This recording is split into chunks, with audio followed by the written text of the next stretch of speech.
We watched The Devil's Mouth.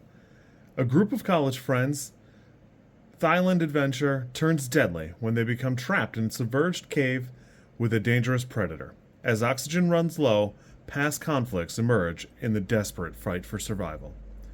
Runs about 104 minutes, and I've always been the biggest advocate for you have to give a zombie movie and a shark movie a little bit of lateral deference when you rate it, because a lot of the times those movies are overall just not that great.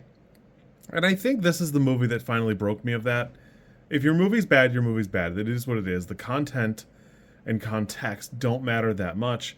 And this is a great example of a movie that feels like they shoved a shark into it to try and make something work, and it just doesn't.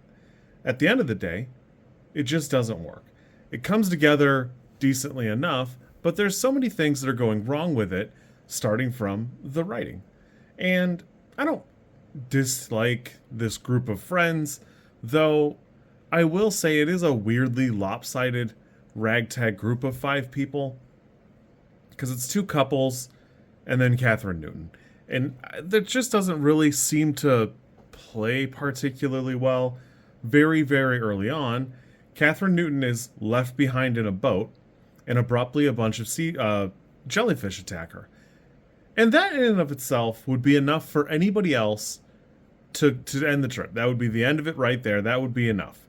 But no, they're on this trip. They go to do the rest of the stuff, which, whatever, it's fine.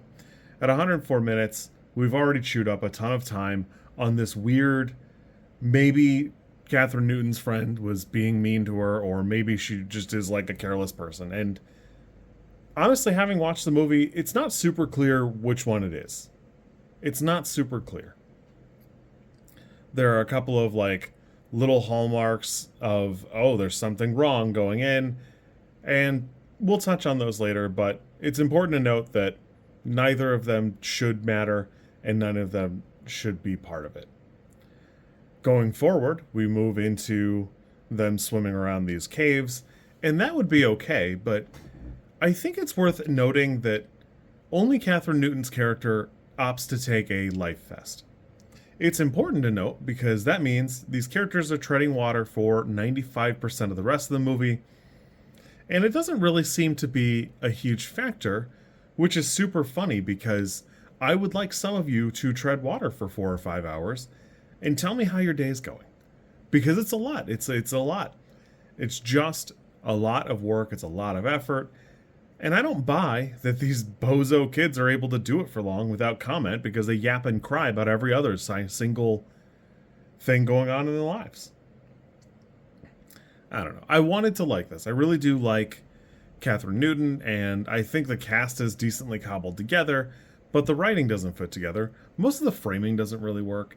Weirdly, Thrash came out earlier this same year, and it had a similar problem. In one scene, there's a number of times you can shine a flashlight directly at the camera, and it's once. It's one time. If you're not aware, it's bad to look at it. It's uncomfortable to look at, and that would be fine.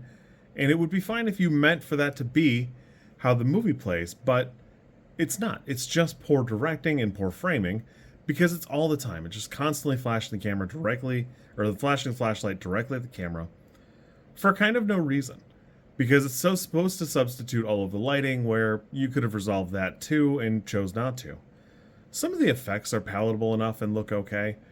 A lot of the editing is actually really good, which is super funny because it's hard to really care about. But a lot of the editing looks pretty decent. I give it a little good, little bad. I don't know. This for me is probably a 4. It could probably be a 3. It's got the bones of something kind of interesting and fun, but at the end of the day, it doesn't really do anything. Even the little like relationships and the grievances the characters have amongst themselves, they don't seem to mean anything. They're present, but they seem like such a nothing, meaningless note. It never lives up to the expectation of what it could be, or really merits any of the things they have going on here. It's fun enough, I guess, but overall it's a forgettable film with unremarkable characters and unremarkable writing. I don't know. I wanted to like this and just don't care for it. I've liked a couple of Jeff Wadlow's movies, but maybe it's just him or something else. But oh well. You kids be good. I'll catch you soon. We'll go from there.